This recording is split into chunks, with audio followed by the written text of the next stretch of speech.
नमस्कार दोस्तों, राम राम खमा गणी। मैं डीआर सोलंकी और आप देख रहे हैं मारवाड़ फटाफट यूट्यूब चैनल।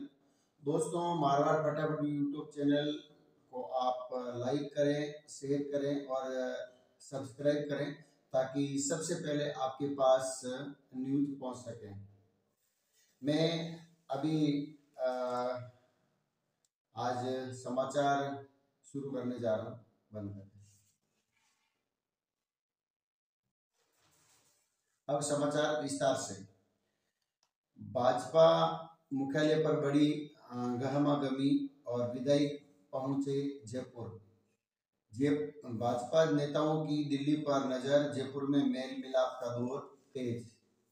दोस्तों, मैं आपको बता दूं 3 तारीख को जो पूरे राजस्थान के अंदर मतगणना हुई और भाजपा ने पूर्ण बहुमत के साथ में अपनी सरकार बना ली है। तो उसके मद्देनजर रखते हुए पूरे राजस्थान में अभी गहमागहमी तेज हो रखी है। मैं आपको बता दूं कि प्रदेश में नई सरकार के गठन के लिए भाजपा को स्पष्ट बहुमत मिल चुका है, लेकिन भाजपा विधायक दल का नेता यानी मुख्यमंत्री कौन होगा, पार्टी के लिए ये निर्णय करना अभी भी टेढ़ी खीर बनी हुई है। दोस्तों, साबित होता यह है कि पार्टी न तो विधायक दल की बैठक तय कर पा रही है और न ही इसकी कोई घोषणा हो रही है। प्रदेश के प्रमुख नेता दिल्ली पहुंच चुके हैं और बैठकों का दौर जारी हो गया है। दोस्तों, मैं आपको बता दूं कि अभी इस चुनाव का असर लोकसभा चुनाव पर भी पड़ेगा। तो पार्टी ऐसे नेता को मुख्यमंत्री बनाना चाहती है जिससे लोकसभा चुनाव में पार्टी को लाभ मिल सके। हालांकि पीएम मोदी के नेतृत्व में 2019 में प्रदेश में सरकार नहीं होने के बावजूद भी सभी लोकसभा सीटें बीजेपी के खाते में आई थी, लेकिन फिर भी पार्टी के बड़े नेता रिस्क नहीं उठाना चाहते और नए मुख्यमंत्री को नियुक्त करने के लिए पर्यवेक्षक की नियुक्ति भी करनी बाकी है। तो पार्टी ने विधायक दल की बैठक बुलाने के लिए पर्यवेक्षक भी नियुक्त नहीं किए हैं। पर्यवेक्षक नियुक्त होने के बाद विधायक दल की बैठक होगी। इस बैठक में रायकुमारी होगी और यदि एक नाम पर सहमति बन जाएगी तो उसके बाद विधायक दल के नेता की घोषणा भी हो जाएगी। जीते हुए सांसद देंगे इस्तीफा। दोस्तों, अभी 2023 विधानसभा चुनाव के अंदर कई सांसदों ने एमएलए का चुनाव लड़ा, तो वो जीत करके आए तो वो सांसदों से इस्तीफा देंगे। भाजपा के 7 और आरएलपी के 1 सांसद ने चुनाव लड़ा। भाजपा के 4 सांसदों ने चुनाव जीता। ये सांसद पद से इस्तीफा देंगे। पार्टी ने सभी को इशारा कर दिया है कि उन्हें अब विधायक के रूप में राजस्थान में भी काम करना है। सांसद हनुमान बेनीवाल भी इस्तीफा देंगे। सांसद हनुमान बेनीवाल नागौर के सांसद थे और उन्होंने अभी विधायक का चुनाव नागौर जिले के क्यूसर विधानसभा। दोस्तों, कौन बनेगा राजस्थान का मुख्यमंत्री, इसके लिए अभी समय लग सकता है और निर्णय में लग सकता है समय। प्रदेश में मुख्यमंत्री चुनने को लेकर भाजपा के केंद्रीय नेताओं के बीच मंथन शुरू हो चुका है। सूत्रों के अनुसार पार्टी कई नेताओं के नामों पर विचार कर रही है। सीएम के नाम की सारी चर्चा पीएम मोदी, केंद्रीय गृह मंत्री अमित शाह, भाजपा के राष्ट्रीय अध्यक्ष जेपी नड्डा, राष्ट्रीय संगठन महामंत्री बीएल संतोष के इर्द गिर्द ही घूम रहा है कि राजस्थान का अगला भाजपा पार्टी के मुख्यमंत्री कौन होगा। दोस्तों, पूर्वोत्तर राज्य में जो मिजोरम में परिणाम आना था, तो मिजोरम में भी सरकार बदली और न तो कांग्रेस और न बीजेपी बढ़त बना पाई। वहां पर जेडपीएम को मिला बहुमत, जेडपीएम एक वहाँ की पार्टी है, उनको बहुमत मिला। दोस्तों, पूर्वोत्तर राज्य मिजोरम के विधानसभा चुनाव के सोमवार को आए नतीजों में सत्ताधारी दल मिजोरम नेशनल फ्रंट को हार का सामना करना पड़ा। सीएम जोरमथंगा और डिप्टी सीएम तान लुपाई समेत कई मंत्री हार गए। 40 सदस्यों वाली विधानसभा में जोरम पीपुल्स मूवमेंट ने 27 सीटों पर कब्जा कर शानदार जीत दर्ज की। दोस्तों, 22 सीएम मिजोरम के 22 सीएम हो सकते हैं। अभी मैं आपको नाम बता दूं।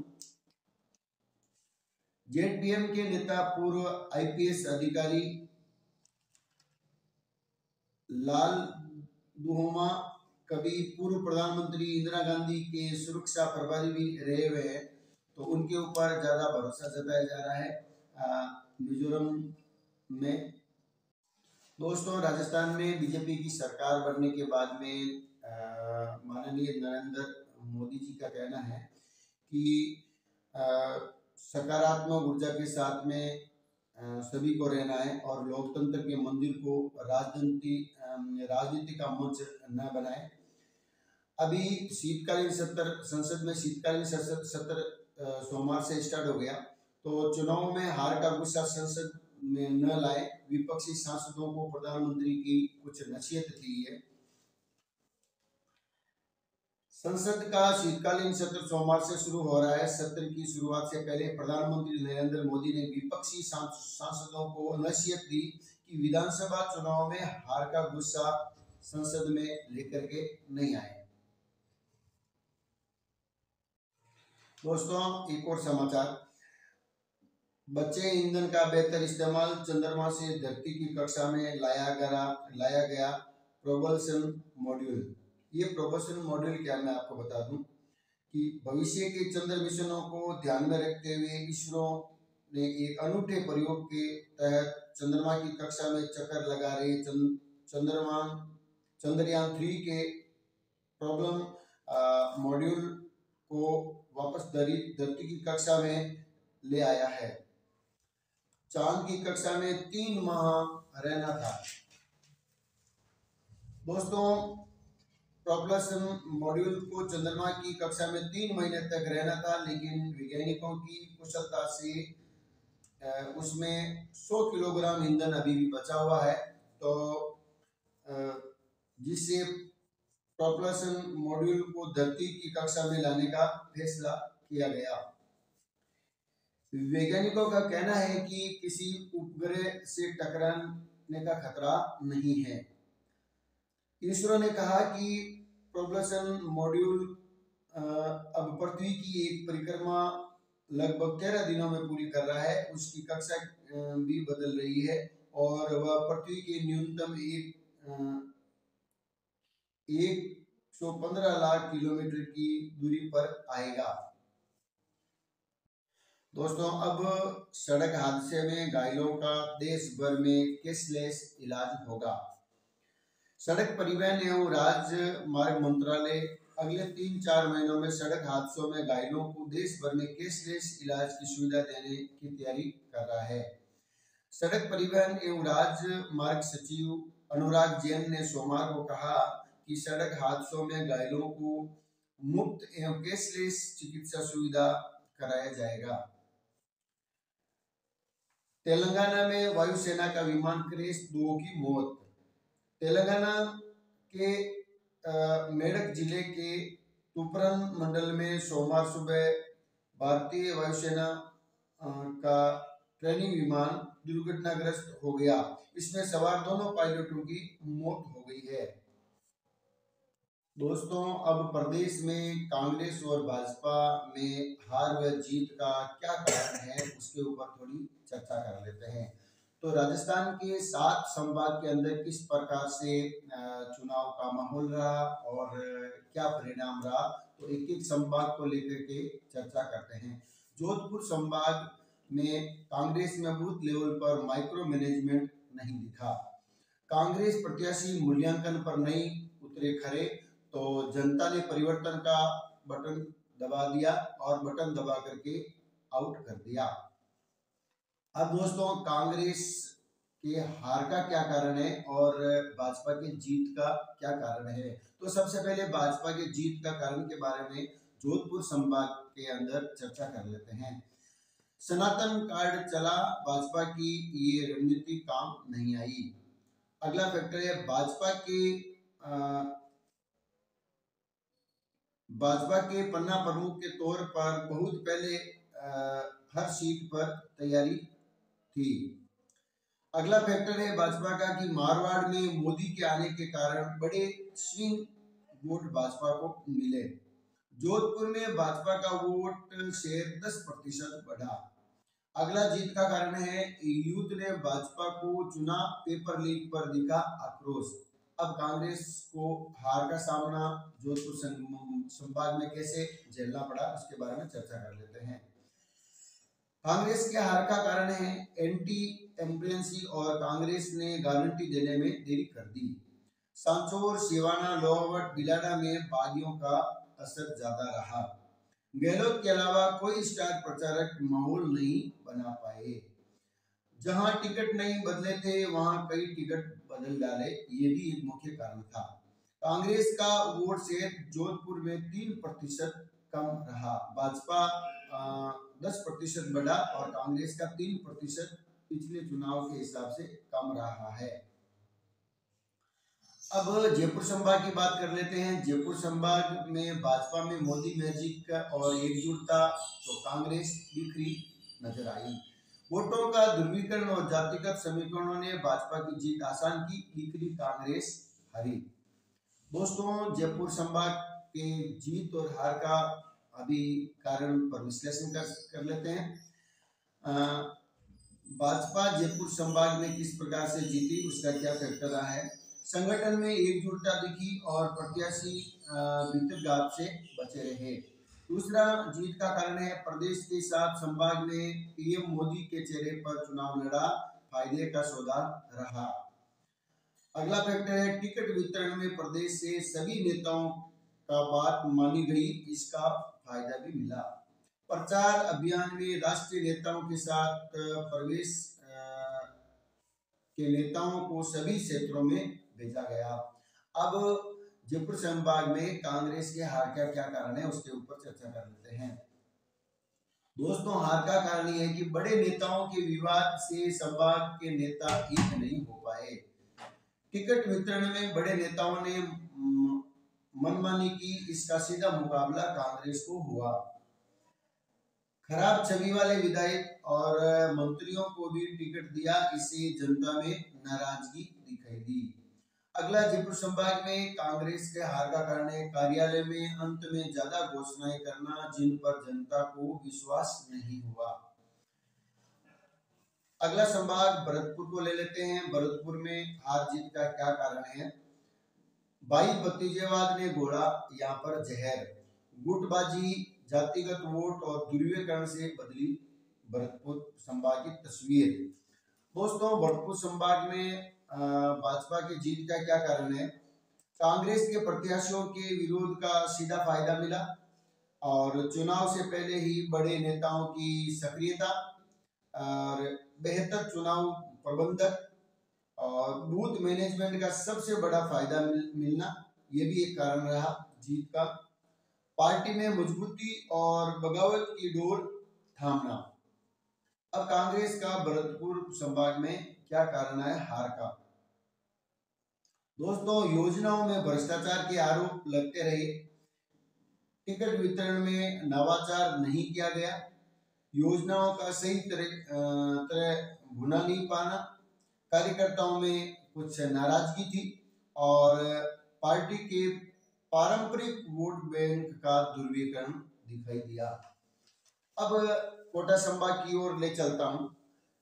कोटा संभाग में हार और जीत का कारण हुआ है हिंदुत्व का कार्ड भी खूब चला, जातीय समीकरण, प्रत्याशी की छवि, स्थानीय बनी कारण। दोस्तों कोटा संभाग के अंदर जीत के कारण है हिंदुत्व से ध्रुवीकरण, बूथ मैनेजमेंट में कांग्रेस मुकाबला नहीं कर पाई। वरिष्ठ नेताओं ने संभाली जिम्मेदारी, ये बीजेपी की बात कर रहा हूँ। कुछ पर जातीय समीकरण साध कर चले और जीते, सही चयन समय से टिकट। अब कांग्रेस का कोटा संभाग में क्या कारण है हार का? ध्रुवीकरण की काट नहीं पहुंची 7 गारंटियां, 12 जिले में जातीय समीकरणों के सामने असफल, स्टार प्रचारक नहीं छोड़ पाए कुछ असर, टिकट देने में देरी का भी नुकसान भुगतना पड़ा। मैं ले चलता हूं अब आपको उदयपुर संभाग की ओर। उदयपुर संभाग में क्या कारण रहा है हार और जीत का? आदिवासी पार्टी को आंकने में गलती कर दी। ये जीत सामान्य नहीं, मोदी ने 1 साल पहले की थी यहाँ पर तैयारी। दोस्तों, नरेंद्र मोदी ने कांग्रेस के देश वोट बैंक रहे आदिवासी समाज को साधने के लिए मानगढ़ धाम में गौरव गाथा कार्यक्रम में हिस्सा लिया। इसका असर वोटों के ध्रुवीकरण के रूप में साफ दिखाई दिया।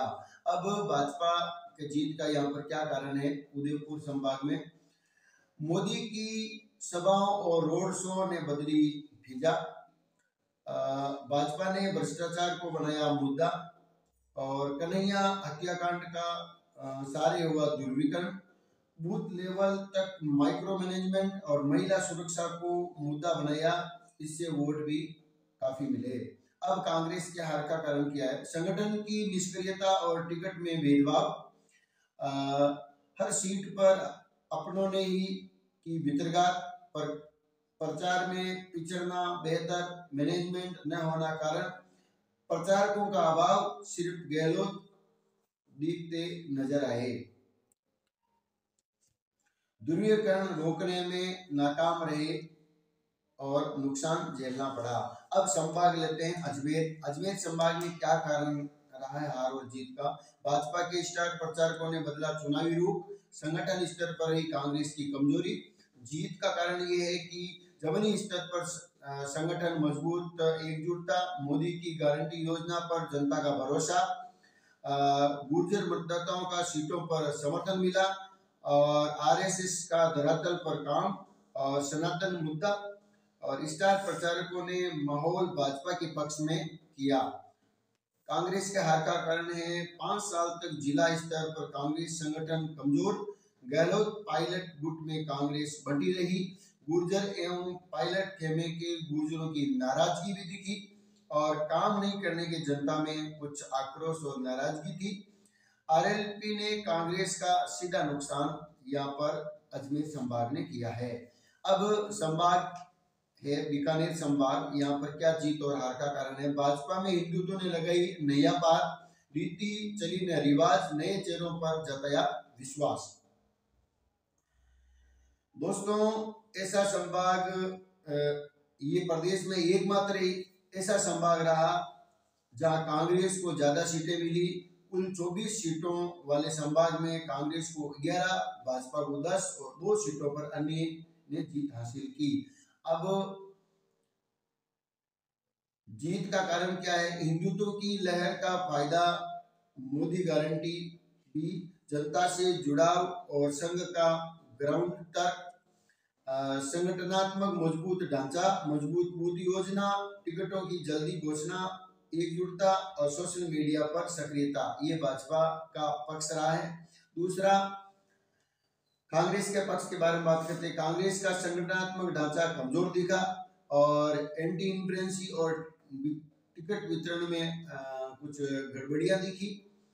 भ्रष्टाचार, बेलगांव और अवैध खनन से लोग नाराज। सनातन पर बयानबाजी से लोगों का मन बिल्कुल बदल गया और कुछ सीटों पर प्रत्याशियों का गलत चयन का कारण भी बना। प्रदेश में नई सरकार का गठन अभी बाकी, लेकिन एक दिन पहले ही भाजपा के टिकट पर जीते संत और महंत सक्रिय हो गए हैं।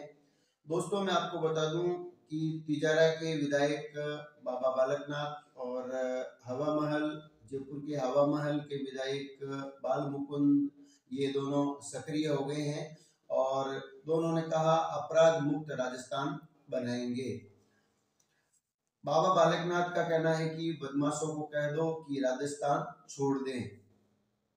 रविवार को चुनाव परिणाम के बाद रात 11:15 बजे भिवाड़ी पहुंचे तिजारा विधायक महंत बालकनाथ ने पुलिस प्रशासन को अपनी जिम्मेदारी याद दिलाई। आलमपुर मंदिर में कार्यकर्ताओं को संबोधित करते हुए बाबा बालकनाथ ने कहा, चुनाव परिणाम आपके पक्ष में आ चुका है और प्रशासन के लोग सुन रहे हैं। आज से आपकी चौकीदारी आरंभ होती है। आज के बाद यहाँ कोई चोरी हो तो बच नहीं पाएगा। जानकारी थी कि क्योंकि उसके पास पल पल की जानकारी होती है। चोर बदमाशों तक प्रशासन अपने सूत्रों के जरिए संदेश पहुंचा दे कि अब तिजारा में उसका कोई स्थान नहीं है। इधर हवामहल विधायक बाल मुकुंदाचार्य सोमवार सुबह चार दीवारी की सड़कों पर निकले। खुले में मीट बेच रहे दुकानदारों से लाइसेंस मांगे। जयपुर में 3000 मीट शॉप लाइसेंस सिर्फ 305 के पास में लाइसेंस है। भाजपा में सीएम चेहरे को लेकर गहमागहमी। सबसे बड़ा नाम लेकर 2-4 दिन में आ सकते हैं पार्टी पर्यवेक्षक। वसुंधरा से मिले 47 भाजपा विधायक। कई बोले कि हमारी राय पूछेंगे तो राज्य पहली पसंद है। यानी 47 विधायकों का कहना है कि अगर पूछा जाए तो हम राजस्थान में पूर्व मुख्यमंत्री वसुंधरा राजे को मुख्यमंत्री के रूप में देखना चाहते हैं। कांग्रेस पायलट बन सकते हैं नेता प्रतिपक्ष या प्रदेश अध्यक्ष। अब अशोक गहलोत का क्या है? अनुभव को देखते हुए लोकसभा चुनाव से पहले केंद्रीय नेतृत्व कोई नई जिम्मेदारी दे सकता है।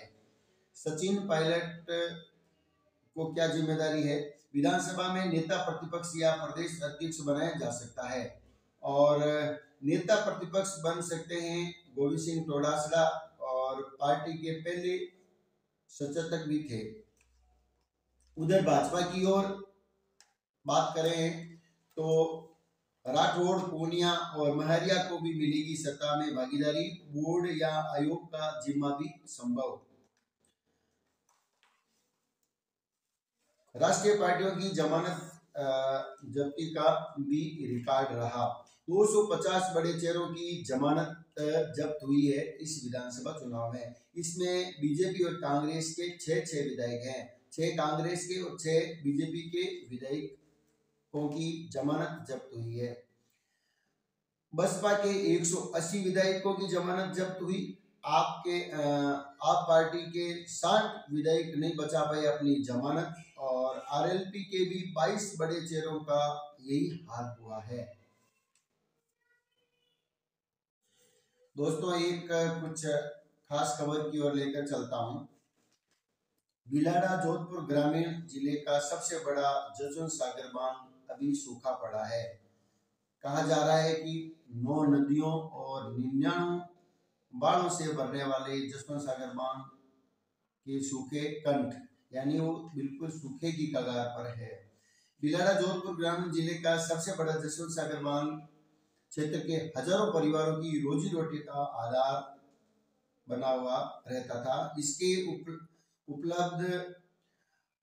इसके लबालब भरने एवं चादर चलने के बाद तो क्षेत्र के 50 कोस के कुओं का जल स्तर भी ऊंचा आ जाता था। अब बांध की स्थिति क्या है? 2007 में जसवंत सागर बांध भरा था। उसी वर्ष बांध का एक पाड़ टूटने से सारा पानी खाली हो गया। 2008 में जसवंत सागर बांध की पाड़ की मरम्मत के बाद अब तक 13 वर्षों में एक बार भी ये बांध नहीं भरा है। जसवंत सागर बांध में अजमेर पाली जिले के पड़ोसी क्षेत्र एवं बिलाड़ा तहसील के कोसों दूर से पानी आता है। सर्वाधिक पानी अरावली पर्वतमाला के नागपाड़ से चलता हुआ पुष्कर, नांद, गोविंदगढ़, रिया, अलियावास, लांबिया, कालू और बहुधा निमोल पहुंचता है। ये वह स्थान है जहाँ नीलड़ी नदी का पानी भी मिलता है। यही बिरांटिया एवं गिरी बांध को भरने वाली नदियों एवं पहाड़ का संगम होता है। बांध में आकर मिलने वाली पतानी का एक बड़ा हिस्सा बिरांटिया नदी का है। तीनों नदियों का पानी बहता हुआ आसरलाई, पिपलिया, बांजापुरी, बिरोल होते हुए निम्बोल के पास होने वाले संगम में मिलता है। दोस्तों, ये थी जसवंत सागर बांध की स्थिति। दोस्तों, कल सोमवार को राजस्थान में एक बहुत बड़ी घटना घटी, वो मैं आपके सामने पेश कर रहा हूँ। बारात से चंद घंटे पहले सड़क हादसे में एक दूल्हे की मौत हो गई है। शैतान सिंह नगर की घटना आज होनी थी। घर में शादी, फड़ौदी से शादी का सामान लेकर घर आ रहे मामा भांजे की मौत। देड़ों के पास बरजासर गांव में एक परिवार से सोमवार को होने वाली शादी की खुशियां मातम में बदल गई।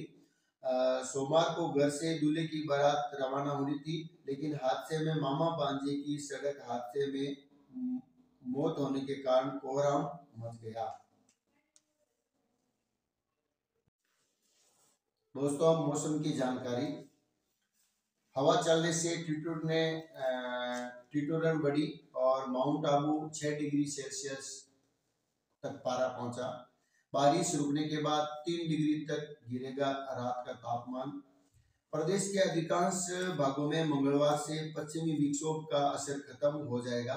बारिश और बादल छाए रहने जैसी गतिविधियों में कमी आएगी।